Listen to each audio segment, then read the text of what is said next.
Hi and welcome back to this week's GMBN Tech Weekly Show. Coming up on the show this week, we have a little look at some custom CNC calipers that are compatible with SRAM brakes, as well as some very cool pistons for those. Pro enduro racers appear to be chopping and changing with their setups, just when we think everyone is settled on one thing. All changed apparently. We've got a quiz and we've got some regular stuff, and also Wheelbase, they've got some really cool new speculation going on their Instagram page. Okay, so into the start of this week's show, and actually I want to go back to the adaptive topic we were talking about, and actually there's some really good comments about bikes that have the it factor. So let's go to those comments and get started, because there are a bunch of them out there that have just got the thing, you can't really explain it, but you know you want it. So Elliott Street said, Cotic's definitely special and needs more recognition. Well, no, we talk about Cotic bikes quite a lot on the show, I think. Kerry Williams said, for me, Kona has the thing. They've always done their own thing and they have a fun vibe that speaks to me. Hey, I've said this about Kona before. What a cool brand, cool stories with all the names.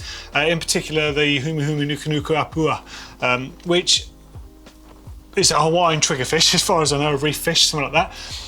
But apparently some other bike manufacturer came out with a name that was slightly longer than that one, so Kona were like, well, we want the longest name, obviously. So they had the Humu Humu Nuku Nuku Apua Deluxe, and it took up the entire length of the top tube.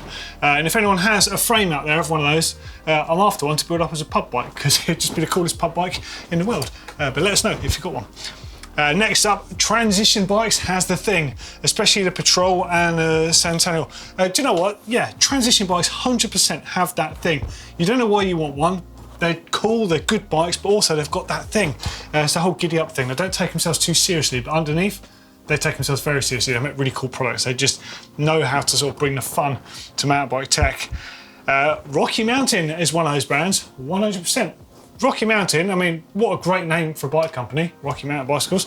And also they own the website bikes.com. How has no one tried to buy that off them? And if they have, I wonder how much they offered. That'd be pretty bonkers, isn't it? James Hardy said, a cool brand would be Outland. They changed mountain bike suspension. Yeah, they did indeed. So if people aren't familiar, Outland actually came out with the virtual pivot point system, the VPP, that Santa Cruz basically bought from them and sort of developed with Intense, who are in on that.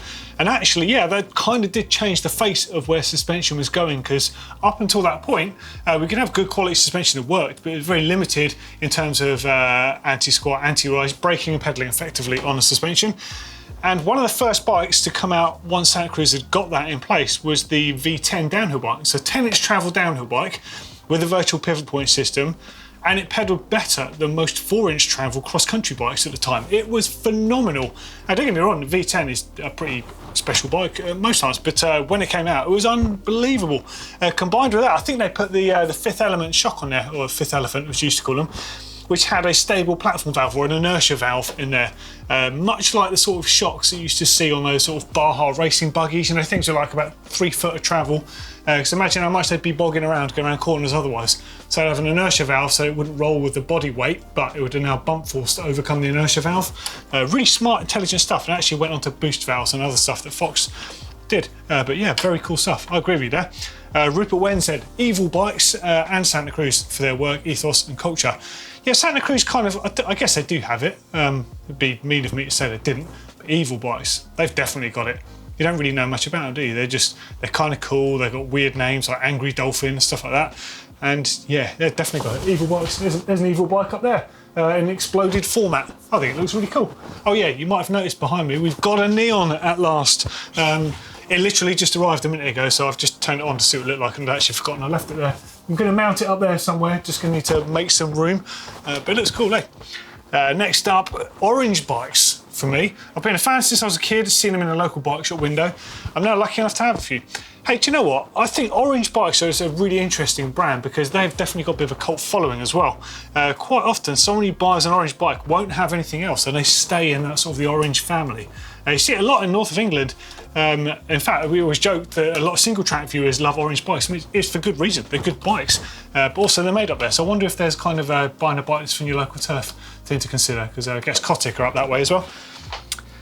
I reckon Cannondale has a thing, or Fizz, as Top Gear says. 100%. They certainly always used to have it, and I know in more recent times they've got it back, but it definitely went through a patch in the middle where they were a bit sketch. I think GT did the same actually, and GT have had a similar journey. I guess, you know, same but different. Next one, in fact, the last one, I want to go into this one a bit. Did Doddy just try and put Ibis in the same category as Yeti? And he's got the little laughing eyes emoji.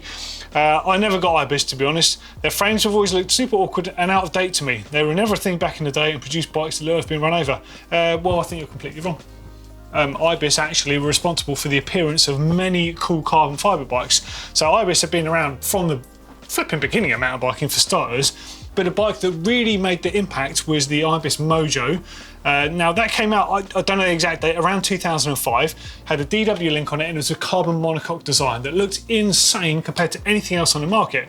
Now anyone using carbon at the time, their frames were kind of a bit more boring, dare I say, even Yeti. So Yeti had the ASR, which was a little bit later, the cross-country bike, but it was all carbon cheap. It wasn't exactly beautiful like their bikes are now. And what else? So it took Santa Cruz until 2009 to release the Tall Boy, which was one of their first carbon bikes, and in 2013 for the Bronson. Remember, overnight, everyone in the Surrey Hills car park had Bronson with yellow Envy stickered up wheels on there, you know, like all the dentists and stuff. Not stereotyping at all, but you get the drift. People have got a good amount of disposable income. The Bronson thing and the Santa Cruz thing just went from that moment, and that was a very cool bike. Undeniably, still is actually quite a timeless design on that. And then Yeti, really, by the time that they got the hang of making frames look really cool, like with carbon, I wrote down here, it's about 2012, 2013 with the SB66. That was really the first start of it. So by all accounts, Ibis were kind of really ahead of the curve. Hey, if anyone disagrees with me about Ibis being cool, let me know. Be nicer, because all bike brands really are cool because they make bikes and bikes are fun. But there we go, that's where we're going with that. We're going to roll straight into news now, because it's been a bit of a weird week for news. Bearing in mind, I've come back from a mountain bike festival and straight back from Eurobike. And even at Eurobike, I felt a bit gutted actually. I was hoping to knock out 4 or 5 videos, but I only really got 2 strong videos out. Now let me put this into perspective if you've never been to Eurobike. There's 13 halls there. This is at the Friedrichshafen location. Each of those halls, they're like Zeppelin halls. They're massive. Now each one of those halls is pretty much the size of the entire UK bike show or any other sort of similar size shows. And as a result, over the sort of 3 days filming or 3 days, you know, walking around taking photos I'd normally do, I've never got around the show. This year, I got around the whole show on day 1. You know, it's like slim pickings. So it just feels like there's just more stuff to come. I know Jones and a few others are at the Munich show at the moment, checking stuff out. At Dustin, there's a bit more stuff there, but definitely Eurobike, at least the 2021 show, was more of a e-bike show, you know, could have stood for that. But anyway, I digress. Onwards. Greg Callahan. Where's he going with this one? Right, there's a screenshot here of Greg Callahan's Instagram page. Now, recently we've been talking, in fact, we've all been waxing lyrical about high pivot bikes, haven't we? Now, he's got that new Da Vinci, but it appears he's been riding the old Da Vinci with the low pivot. This is his quite honest Instagram post about it. Now, it's actually quite interesting because it just goes to show there isn't one tool to do the job. You have to be able to move around as a pro racer. And luckily he's on a team we can do that. I mean, others can as well. But he's talking about riding 2 different bikes here. Forget the pivot points for a second. His previous bike had less travel, so, you know, wasn't quite as abusive to rough terrain as the new bike can be. But perhaps you do need those tools in your sort of arsenal as a pro racer. It's kind of interesting though, but it also makes me think that all these companies throwing their eggs in the high pivot basket. Be interesting to see where that one goes, because everyone at the moment is like, high pivot, has to be high pivot. Nothing wrong with low pivots. Just saying. Also, some more information on some other racers that have been changing their mind on things. Martin Mays apparently has been chopping and changing with his cockpit setup. He's been on a 35mm stem and he's gone back to a 50. Now, what I don't know is if he's changed bike sizes to reflect that. Now, Martin clearly is someone who's really clued into his position and stuff on a bike. But he's obviously down to trying stuff. He's tried putting twin crown forks and racing downhill on his enduro bike. We know he's raced downhill very successfully on downhill bikes. He's played around with different wheel sizes and things. So he's clearly trying to find what works for him, but kind of interesting to see him make that move. What else is... Oh yeah, Also heard a rumour that one very, very iconic racer out there, I won't give his name away because I want to find out this from the horse's mouth, so to speak. Apparently, he may be going back to 27.5-inch wheels. He's tried 29, he's tried mixed wheels, and apparently he might be trying 27.5s. So, lots of interesting stuff. This is all coming from EWS, by the way, all stuff that whispers we've heard around. But I think it's really interesting because they're still trying to figure out that no matter where the development goes, sometimes it's a specific thing that works best in a race situation. So let's see what happens. We'll update you on that as you know more. Okay, next up, Cascade Components. Now you might know these as pretty much the company that make loads of different linkages for loads of different bikes. If you don't, there's some screen flow on the screen right now. They make amazing looking linkages. If nothing else, they look beautiful on the bike, but they offer very different things depending on which bike it's going to go on.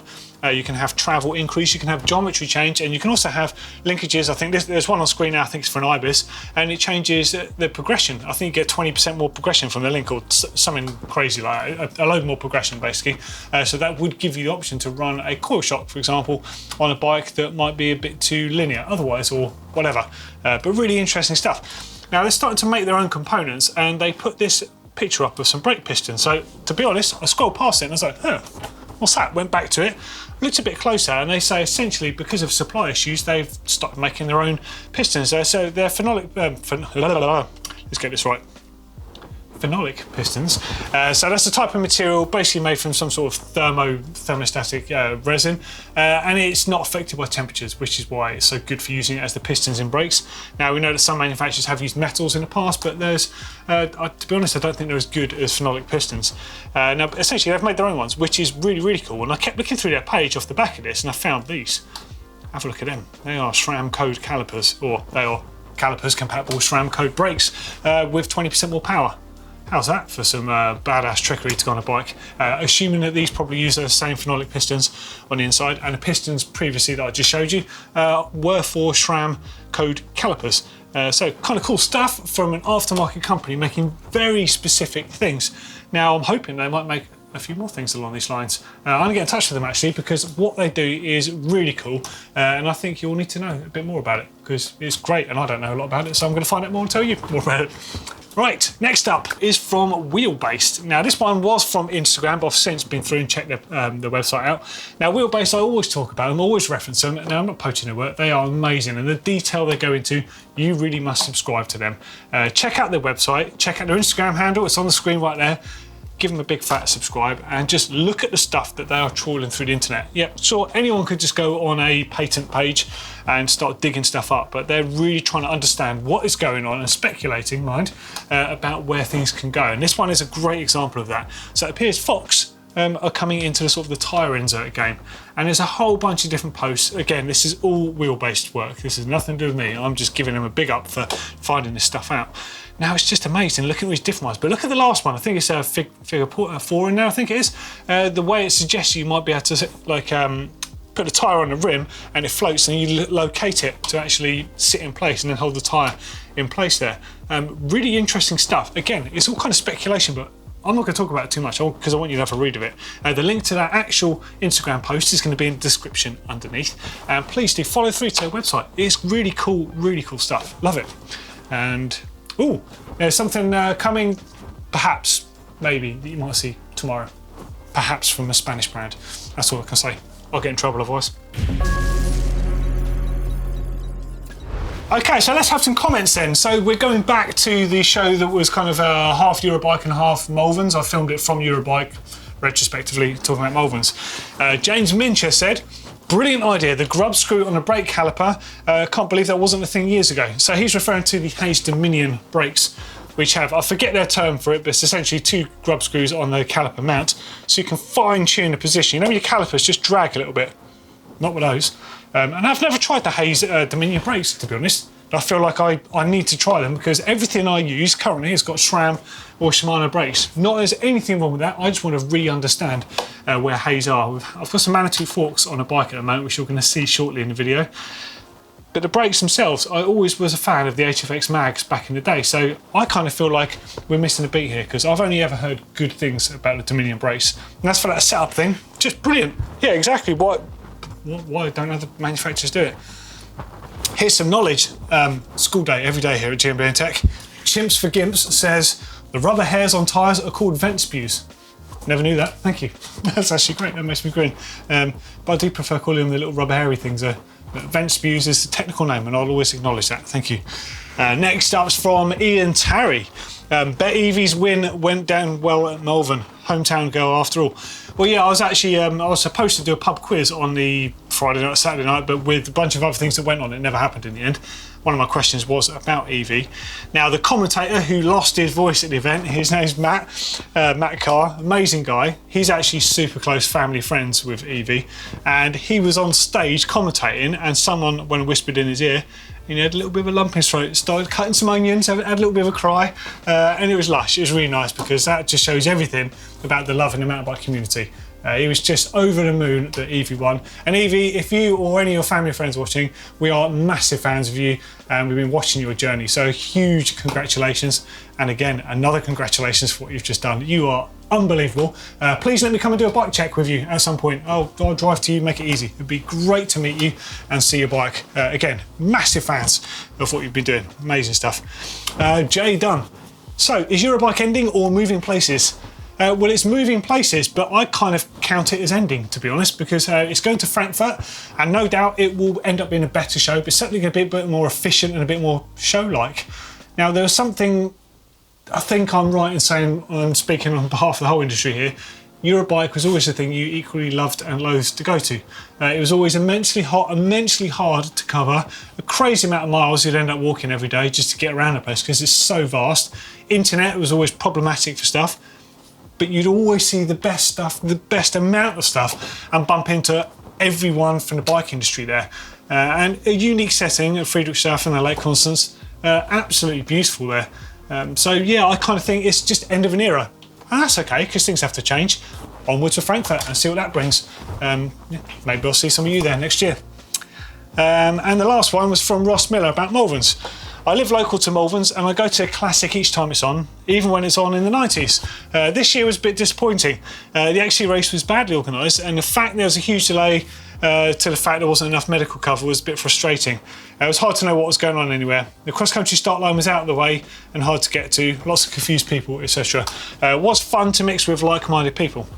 Hey Ross, I completely agree with you about cross-country. It should have been in the main paddock. It should have had the start there so we could always cheer and scream for our mates as they go past lap after lap, absolutely maiming themselves.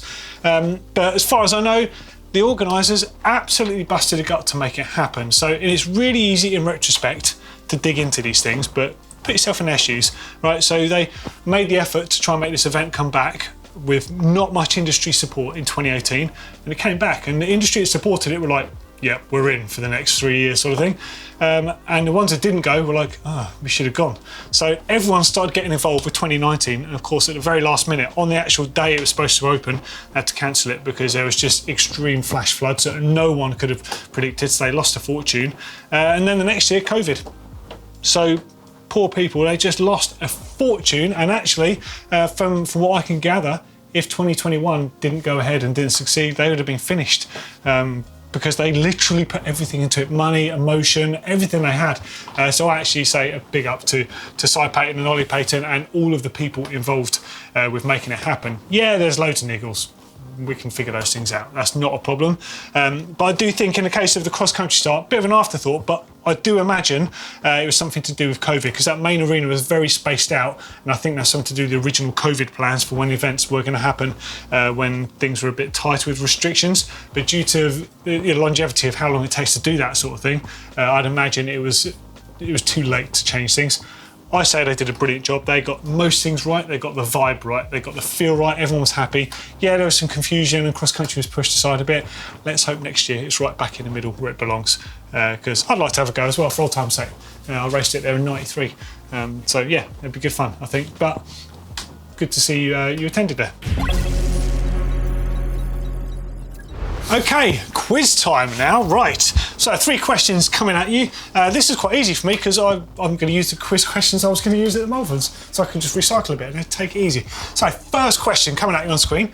Yeti bikes are famous for using a unique paint colour. But do you know what the actual colour is called? Right, is it A, Mykonos Harbour, B, Ocean Drive? Or is it C, Desert Turquoise? Which one of those could it be? Next question. Which UK bike brand takes its name from the Formula One designer that originally started the brand? It's a good one. And the next one, what makes the step cast system that Fox use on their forks, like a pair of those, what makes them so light? Okay, so now it's time for a bit of top mods action, okay? So anything you've done to your bikes, putting new stuff on it, putting old stuff on it, making your bike better, making it a bit more you, we want to know about it. There's been not as many entries as I would have hoped coming in recently, so let's start getting those back in again. Come on, you're telling me that you're not putting stuff on your bike, so you're not changing things? Come on, you're telling a fib if you say you're not doing that, because we all are. We're all buying a new set of handlebar grips, or we're doing a few tweaks. Right, first one is from, okay, in fact, it's a single one, actually, this one, but a massive amount of pieces from Aaron in California, Roseville, USA. It's a 2021 Specialized Stump Jumper Comp, and actually it's the photos that really made this one jump out on the uploader. Just look at these. So Aaron says, my first and only full suspension bike was a 2010 Stump Jumper, so I plan to stick with what I knew. I bought the bike for all of its new and developed tech that happened over the past decade. Plus, I fell in love with the colour. Yeah, it's a beautiful looking bike. I used to love to tinker around. I thought it'd be great fun and uplifting bike build during the infamous COVID times. Almost everything was on back order, and the wheels alone took 6 months to receive. I feel your pain. Yeah, everyone's had issues trying to order stuff during COVID, eh? So it's a 2021 Stump Jumper Comp. In fact, there's just loads of images coming past the screen. There's too many to look at here. XT brakes, 200mm front, 180 rear, shifters, rear derailleur, microspline cassette, 1051 on there, 170mm cranks, absolute black 32 tooth oval chainring on there with a bash guard as well, one up components bar, one up components stem, Ergon G1 Evo factory grips. Man, this thing is absolutely dripping. All mountain style protection, tan wall tyres, Industry 9 wheels on there. Great pictures as well, could really sort of capture the vibe. You've nailed that, like just the fence with the tan wall tyres, wood chippings, and the sort of the olive green in the frame there. Oh, it's lovely looking, isn't it? That all mountain style stuff is really good. We used to do some GMBN branded ones of those, and I've used some stuff in the past. It's really, really tough actually, as far as frame protection goes. It's good gear. Oh, look at that bike, it's so nice, isn't it? Oh, I would have one of those any day of the week. That is a beautiful looking bike. All right, now we're going to jump over to Bike Cave. So I've got some Bike Caves here on screen. Bike Caves are where you keep your bike, where you talk about bikes, where you hang out, have a beer afterwards, where you look at your bike in disgust and realise it's really old and you need to buy a new bike. Any of that stuff, send it in. There's a link right there. Now the first one, in fact, there's a video clip. I'm just going to put a video clip on screen. I'm not sure I can play it because of music, but here it is. And you can have a little look around. So this is a very sweet looking setup. It's from Gothenburg in Sweden. Very cool. So this is Hampus. We've got a Stanton switchback and a propane tie. Living in a small apartment, it took me a while to realise that even I could even fit a bike in there. A year and a half later, I now have two. Both bikes together with tools, spares and gear all stored in an area about 120 by 70 centimetres. Dude, that's tiny. That's really good work. Plus a pedal. Okay, so your pedal's poking out a bit. Most bike-related tools are in the Stanley T-Stack boxes, ready to go in my camper for longer trips. Yeah, that all makes sense. So kind of a modular setup there, you can just move stuff around. But still space for general tools and parts and come in handy. The bikes swivel out and hang on a sturdy MDF board, gives me easy access to the bikes and the tools. And a heated shoe rack, oh yes dude, to dry out shoes and gloves underneath, while Euro boxes for riding gear and tyres. This is super neat and tidy, yeah, and you're right, all those boxes and that, just lay them straight in the back of the car or the van, put your bike in, off you go. Wicked setup. This is really cool. See, that is how you make the most of not much space. Come on, let's see some really cool bikers. Let's get away from the cool deluxe sheds and let's see how people are repurposing really small spaces. Even inside of the back of your van, if you've done some racking in there or anything cool and useful. Obviously, if you're going to send a picture in your van, try and avoid putting your number plate on there for your own sake or blur it out. But let's see them. Let's see some really cool, small, compact bike cave setups. Next one's from Mark in Westbrook in Maine. Hey Dolly, I ordered a new bike and needed a better solution for storage, so I built this. Fairly standard, except the dowel. To keep the bikes in, but I can use a screw with a security head through the dowel as a fairly basic lock. Yeah, just to add a bit of security. I mean, I mean, very basic to be fair. I'd imagine if you yanked on it, it'd probably come off, but it's more about making it a hassle. Very nice Harrow that, by the way. Good colours, and what looks like a huge, is that a paddleboard? Must be a paddleboard, can't be a surfboard being that big unless you're a giant. Oh, you've got a Yeti cooler as well. Is it as good as everyone says? I was looking at one of those a while back, but I've got to say the price kind of did scare me, but I have heard really good things about them. If anyone's got a Yeti cooler, just personal interest, nothing to do with bikes, it's not the same brand, it's the Yeti that just make coolers and flasks. Let us know, because I'm in the market to buy one, so I'd just like to know that. Okay, quiz answers time now then. Right, so Yeti bikes are famous for using a unique colour. Which of these is the correct name for it? Did you get it? Desert Turquoise, apparently named after a pickup truck that was in that colour. Yeah, there's a long story, but it's Desert Turquoise. And how amazing is that colour anyway? Probably one of the most iconic colours in cycling. I guess the Celeste Blue that Bianchi use, another variant, can be confused with the Yeti one, but it's a bit more green, I think, the Bianchi colour. But yeah, I think it's pretty iconic. Lovely looking colour, and what a great choice it became to just have a signature colour to their bike. So totally picked the right one. Which UK brand, which UK bike brand, takes its name from the Formula 1 design engineer that designed their bikes originally? White Bikes, that's W-H-Y-T-E, not W-H-I-T-E. And it was after John White, the designer. He did a lot of their early suspension designs. Not actually sure what he's doing now. He moved on to pastures new many moons ago after doing the bikes for a very long time. But there you go. And the next one was, what makes the stepcast system on forks so light? It's essentially because they just remove a huge part of the fork.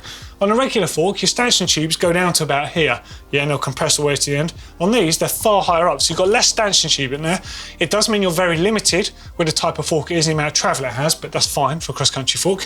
And of course, the internals, the damper itself is smaller. There's just far less going on the inside. In fact, if you were to look in the inside there, you'd see it's hollow until this point. So that bit, essentially, is just nothing going on there. That's why stepcast forks are so light. It's also why you have a weight limit on them, and it's also why you only really see them on cross-country bikes. There you go. How'd you get on? And what did you think of the show? And what did you think of the neon that's not on the wall yet? Let us know what you think on all accounts underneath, and if you've got any cool video suggestions for me to make, please get them in the suggestions as well, and we'll see you in the next video. See you later, guys. Bye.